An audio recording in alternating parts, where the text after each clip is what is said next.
We fear our highest possibilities. We are generally afraid to become that which we can glimpse in our most perfect moments, under the most perfect conditions, under the conditions of greatest courage. We enjoy and even thrill to the godlike possibilities we see in ourselves in such peak moments. And yet we simultaneously shiver with weakness, awe, and fear before these very same possibilities. I feel like there's a lot of wisdom in this quote, so I want you to take a second to think about a time in your life, whether it's to pursue your passion, whether it's to start a new job or change your career, whatever it is, there's a moment in your life where you were struck with this vision, and at that point where it came to you, you had absolutely no doubt in your mind that this is exactly what you want to do, and there's absolutely nothing else that you want. There's no other reality you want to experience besides the vision that came to you at that particular moment. And then afterwards, you entertain the idea. You may take some steps towards it. So for instance, if it's a passion, you might start trying to learn that new instrument. But then what you find out, whatever that vision is, you start to realize that your motivation starts to die down. The initial belief that you had prior, which led you towards that path, is no longer there. You're starting to lose motivation. Then later on, deep down, you have this frustration within you, knowing that you are running away from the thing that you were called to. How often does this phenomenon happen to those of us who are called to a greater purpose? It's as if we're the captain of our ship and we have a destination in our mind, and then we set sail, and at the very first sign of unfavorable conditions, such as a little bit of wind, a little bit of turbulence, a little bit of resistance, then we turn back around and go back to port instead of pushing through to follow through with the destination that we had in our mind. And I think that one of the biggest misconceptions here is because we've been tricked, because there's that whole cliche of do what you love and you'll never work a day in your life. Now, if you're like me, the first time I heard this quote, it sounded amazing. It sounded like if I find my passion, if I find what I really want to do in life and I'm able to monetize it, then I'm just going to be living life in eternal bliss. There's going to be no resistance. It's just going to be pure flow. And I think that's how most of us view this quote. We think that there is this magical purpose, this magical passion that once we get into it, then our life will be solved and relieved of all mental resistances. But that's not the case. And I think that the biggest misconception that we have on this quote is our flawed conception of what love actually means.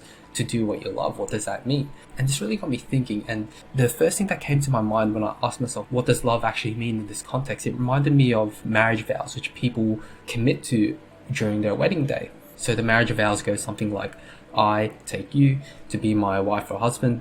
I promise to be true to you in good times and in bad, in sickness and in health. I will love and honor you all the days of my life.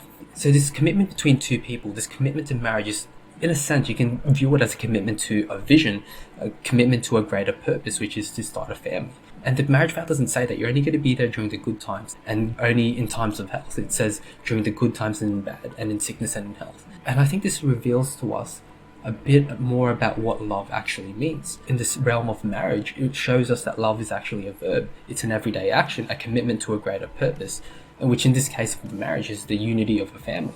And the commitment which they made during the wedding vows is something which they will use as a base reference for the rest of their life because they've already committed. So whenever they experience the turbulence of life during their marriage, then they turn back to their marriage vows and understand that they committed to this vision no matter what. And this reveals the way that we should approach our own passions and our own vision. When we have a vision come to us, when we have a passion revealed to us by our higher self, it's something that deep down resonates with our soul. It's something that we are in love with. But at the same time, we need to understand that when we try to chase our passion and do what we love, we're going to be met with resistance. We're going to be met with the turbulence of life. And unless we're able to recognize that this is a part of the commitment which you've made to your higher self or your highest purpose, then you're going to eventually keep turning back around to safety, back to the known, back to where things were safe. And this is exactly what writers and singers and artists, they all experience this. So when they, for instance, when they have to do their daily writing, of writing a song or writing a new chapter of their book, when they're staring at the blank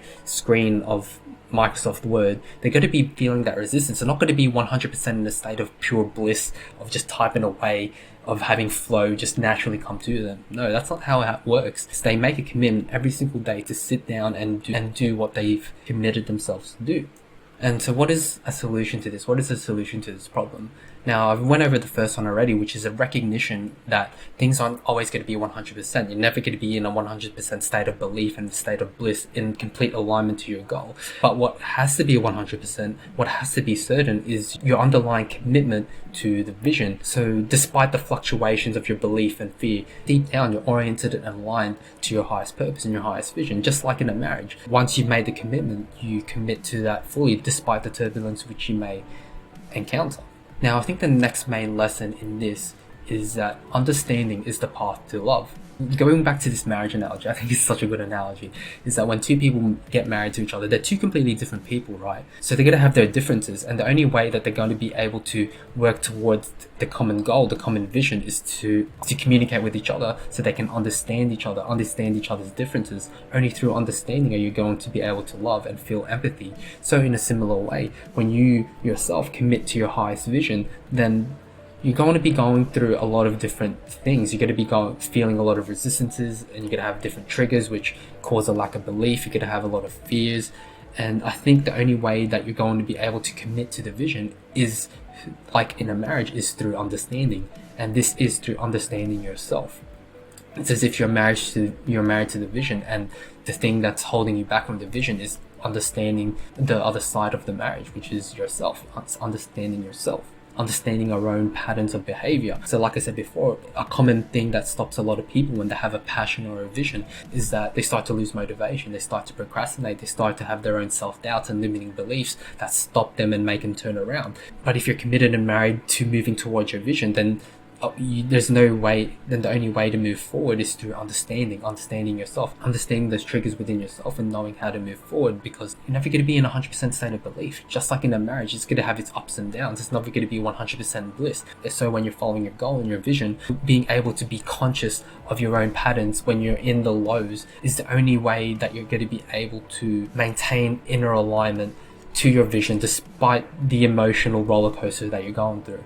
And the best way that you can do this is actually through journaling. There's no other way. That's why Socrates once said that the unexamined life is not a life worth living. The reason for that is because that if you aren't aware of your own patterns, and you're just going to be reverting back to your old self. If you do not make the unconscious conscious, it will rule your life, and you will call it fate. And also, a part of understanding your own patterns is understanding what things in your life takes you away from your goal and what areas of your life brings you energy towards your goals. So when you have a clear vision and goal in your mind, you may start to realize that certain friend groups don't really resonate with the new version of you that you want to be to achieve the things that you want to be. So for instance, if you want to be a professional athlete, you may realize that hanging out with your old drinking buddies takes you away from your vision, and you can feel it. It's an intuitive thing. You just start to feel that some people take energy away from your goals and some people add energy to your goals. Or maybe there are certain TV shows, there's certain media, certain news channels which take away energy from your goal. Or there may be certain YouTube channels, inspirational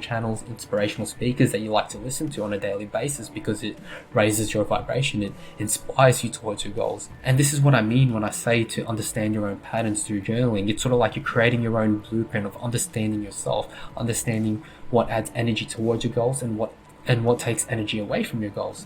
And I know it sounds very tedious and a lot of effort, and you may think that you don't want to do this and it might not be worth it. And actually, that's a really good point. And I actually thought the same thing. For years, I clinged on to my old self, my old identity, my old friend groups that weren't really aligned to the version of me that I wanted to be. But then what I realized is that the only thing more painful than following your higher self is not following your higher self.